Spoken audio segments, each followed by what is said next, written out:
Hello बच्चों, welcome to my YouTube channel. तो आज हम करने जा रहे हैं कोऑर्डिनेट ज्योमेट्री का एक बड़ा ही इंपॉर्टेंट क्वेश्चन जो बोर्ड के एग्जाम में पूछा जा सकता है। आजकल एग्जामिनर जो है वो सीधे सीधे क्वेश्चन नहीं पूछता, क्वेश्चन थोड़े घुमा के पूछता है ताकि बच्चा जो है उसको कैलकुलेट ना कर पाए, जब उस क्वेश्चन में फंस जाए। आपको फंसाने की पूरी कोशिश करता है। तो इस तरह से कोऑर्डिनेट ज्योमेट्री का एक बड़ा ही अच्छा सा क्वेश्चन है जो एग्जाम में आ सकता है। तो आइए इसको सॉल्व करते हैं। क्वेश्चन क्या है? If the coordinate of the mid point of the side of triangle are this, find the coordinate of the vertices. तो क्वेश्चन क्या कहता है? अब आपको ट्राइंगल के वर्टिसेस नहीं दे रखे, ट्राइंगल के मिड पॉइंट के वर्टिसेस दे रखे हैं और ट्राइंगल के वर्टिसेस आपको ढूंढने हैं। तो अभी तक आप जो क्वेश्चन करते थे उसमें क्या होता था? ट्राइंगल के वर्टिसेस दिए होते थे और मिड पॉइंट फाइंड करना होता था। ये क्वेश्चन जो है उसका बिल्कुल उल्टा क्वेश्चन है। तो चलिए स्टार्ट करते हैं। ये हम एक ट्राइंगल बना देते हैं, ए बी सी। ठीक है जी। और इसके जो कॉर्नर पॉइंट है वो मुझे गिवन नहीं है, तो मैं खुद से मान लेता हूँ x1 y1। ये पॉइंट मान लेते हैं x2 y2 और इस पॉइंट का नाम है x3 और y3। ठीक है।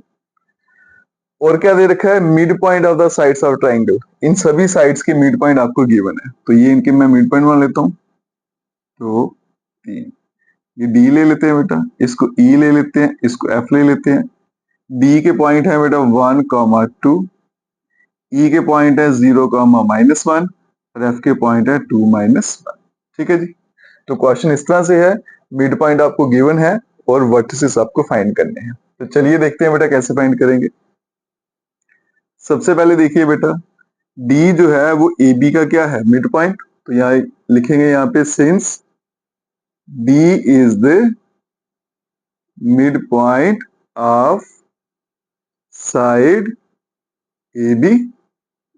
तो by formula, mid point formula के मुताबिक हम कोऑर्डिनेट्स जो हैं डी के वो निकाल सकते हैं। तो वो डी के कोऑर्डिनेट्स क्या रहेंगे? क्या फॉर्मूला था मिड पॉइंट का बेटा? x1 plus x2 divided by 2, फिर y1 प्लस y2 और डिवाइडेड बाय 2। ठीक है जी। और x1 x2, यहाँ भी देखो बेटा, पहला पॉइंट क्या x1, दूसरे क्या x2। तो x1 plus x2 divided by 2, दूसरा y1 plus y2 divided by 2। लेकिन क्वेश्चन में आपको डी के पॉइंट क्या दे रखे हैं बेटा? 1, 2। अब ये भी डी का पॉइंट है और ये भी डी का पॉइंट है। ठीक है। दोनों डी के पॉइंट है, तो इसका मतलब ये दोनों बराबर होने वाले हैं। तो इसका मतलब आपका जो x1 plus x2 divided by 2 किसके बराबर होने वाला? 1। और फिर y1 plus y2 divided by 2, ये किसके बराबर होगा? 2 के। ठीक है। इसको बेटा मैं यहाँ शिफ्ट कर देता हूँ। तो यहाँ से देखिए x1 प्लस x2, इसका आंसर क्या होने वाला है? 2। इसको ले लेंगे इक्वेशन 1। और y1 प्लस y2, इसका आंसर होने वाला है 4। इसको ले लेंगे क्वेश्चन नंबर 2। इसको यहाँ भेजो, मल्टीप्लाई किया तो क्या बन गया? 4। ठीक है। इसी तरह से ई मिड पॉइंट जो है आपको दे रखा है, पहले फॉर्मूले से निकालेंगे सेम, उसके बाद में आपको गिवन भी है, दोनों को इक्वेट करेंगे, एक और इक्वेशन बनेगी। फिर एफ पे भी सेम प्रोसेस रिपीट करेंगे तो तीसरी इक्वेशन बन जाएगी। तो मैं बार बार सॉल्व नहीं करूंगा बच्चों, डायरेक्टली करने जाएंगे। इसको कैसे करेंगे? कोऑर्डिनेट्स ऑफ ई। तो फॉर्मूला लगाओ तो क्या बनता है? x2 plus x3 divided by 2 और यहाँ पे y2 plus y3 divided by 2। लेकिन e के पॉइंट जो है वो क्या दे रखे हैं आपको? 0, -1। तो दोनों को इक्वेट करेंगे, ये इक्वल्स टू 0।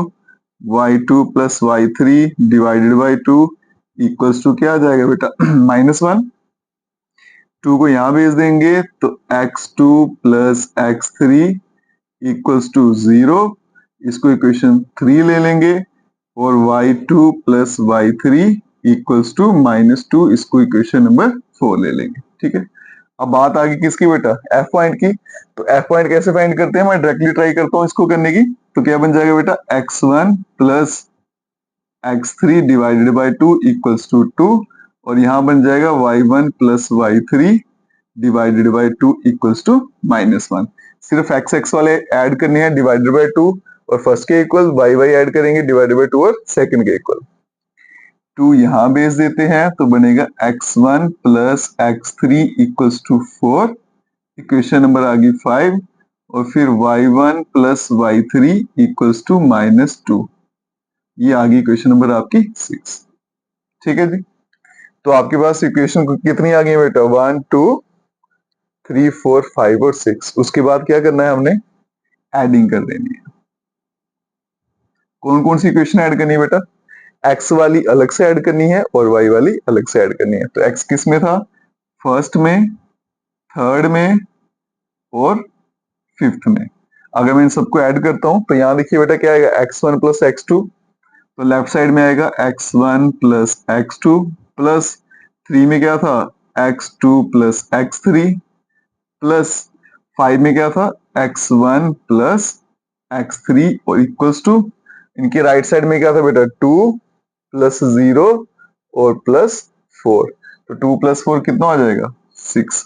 और यहाँ पे देखो x1 बेटा 2 बार है, x2 भी 2 बार है, x3 2 बार है, तो 2 time x1 plus x2 plus x3 equals to 6, तो x1 plus x2 plus x3 equals to 3। 2 जो है वहां यहाँ के डिवाइड हो जाएगा, तो x1 plus x2 plus x3 का आंसर क्या हो जाएगा बेटा, 3। इसको ले लेता हूँ इक्वेशन नंबर ए। इसी तरह से क्या करेंगे, हम जितने भी y वाले हैं सारे ऐड करेंगे।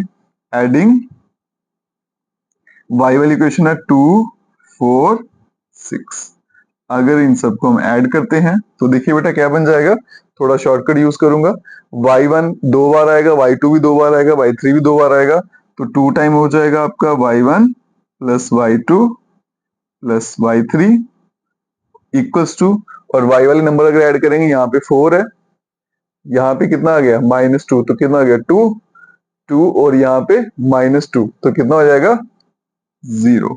तो y1 plus y2 plus y3, इसका आंसर क्या आ जाएगा, 0। ठीक है जी, इक्वेशन ए और बी आपके पास आ गई। अब आगे कैसे सॉल्व करेंगे, यहाँ पे देखो बेटा x1 plus x2 plus x3, इसका आंसर क्या आ रहा है, 3। तो मेरे यहाँ पे देखिए इक्वेशन नंबर 1,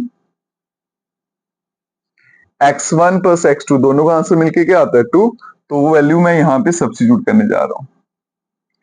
इस इक्वेशन में x1 प्लस x2 के बदले में 2 लिख देंगे बेटा, प्लस x3 इक्वल्स टू 3, तो x3 का आंसर कितना आ जाएगा आपका 1। एक सॉल्व हो गया।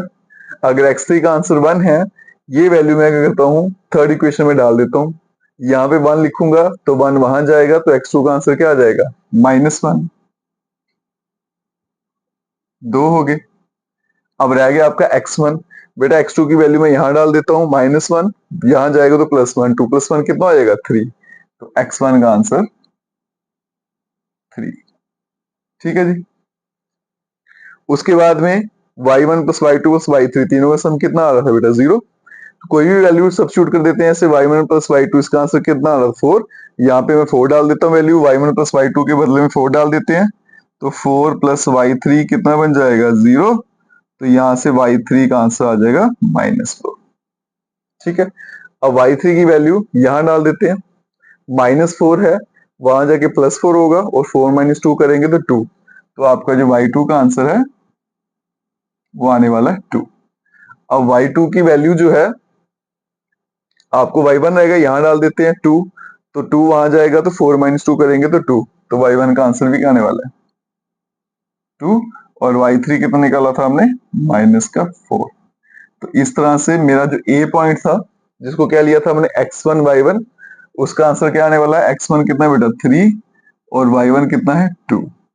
फिर आ गया मेरा बी पॉइंट, जिसकी वैल्यू थी x2 y2, x2 कितना है -1, और y2 कितना आ गया 2। फिर आ गया मेरा सी, जिसके कोऑर्डिनेट्स थे x3 और y3, 1 और -4, और इसके साथ आपका आंसर आ गया। बड़ा इंपॉर्टेंट क्वेश्चन है बेटा, एग्जाम के लिए जरूर प्रिपेयर कर लेना। बाकी चैनल को लाइक, सब्सक्राइब, शेयर, कमेंट जरूर करें। Best of luck.